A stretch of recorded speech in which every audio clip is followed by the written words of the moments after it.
इस लेक्चर में हम डिस्कस करेंगे एबीजी एनालिसिस या फिर एबीजी को कैसे इंटरप्रेट करें। बहुत ही इंपॉर्टेंट टॉपिक है। क्लिनिकल सेटिंग्स में एवरीडे आप पेशेंट्स एनकाउंटर करते हैं जिसकी आप एबीजी सैंपल लेते हैं और देन आपको एबीजी एनालिसिस करनी होती है। So let's start the video. ABG analysis, ABG क्या होता है? एबीजी को बोलते हैं arterial blood gas analysis, that is ABG. So arterial blood gas analysis, so name से क्लियर है, आर्टीरियल ब्लड। सो इसमें हम आर्टीरियल ब्लड का सैंपल लेंगे, ब्लड हम आर्टरी से लेंगे ना कि वेन से। सो ये क्या होता है? Is a laboratory test to monitor the patients acid base balance. हम पेशेंट का एसिड बेस बैलेंस चेक करते हैं एबीजी एनालिसिस के थ्रू। मींस पेशेंट का जो बॉडी है, जो ब्लड है, वो एसिडिक है या फिर बेसिक है। अगर बेसिक होगा तो एल्कलोसिस, एसिड होगा तो एसिडोसिस। सो वो हम चेक करते हैं एबीजी सैंपल के through.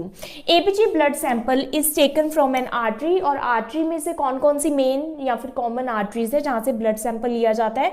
Radial artery, brachial artery और समटाइम्स फिमोरल आर्टरी से भी सैंपल लिया जाता है।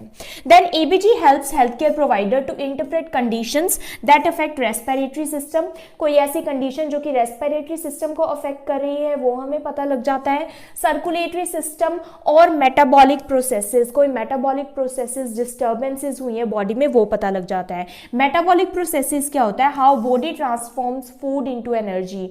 सो जो भी हम फूड लेते हैं वो एनर्जी में जो ट्रांसफर होता है उसको बोलते हैं मेटाबॉलिक प्रोसेस। और अगर उसमें कोई डिस्टर्बेंस हुई है तो एसिड बेस बैलेंस में भी डिस्टर्बेंस होती है, वो एबीजी के थ्रू हम पता लगा सकते हैं।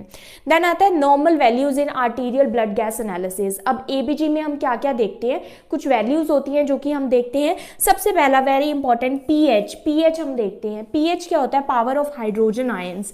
कितने किस सॉल्यूशन में हाइड्रोजन आयंस हैं, वो है पीएच। सो पीएच नॉर्मल, हमारे ब्लड का पीएच क्या होता है? 7.35 टू 7.45।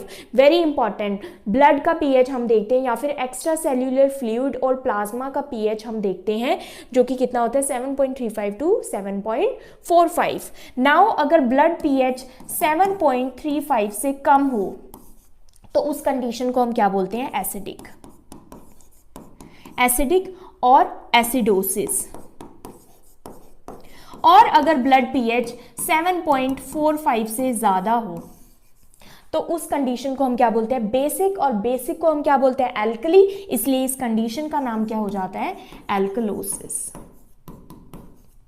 नाउ अगर एसिडिक है मींस पीएच क्या है? कम है 7.35 से। अगर पीएच कम है तो इट मींस उस सॉल्यूशन में हाइड्रोजन आयंस की कॉन्सेंट्रेशन ज्यादा है।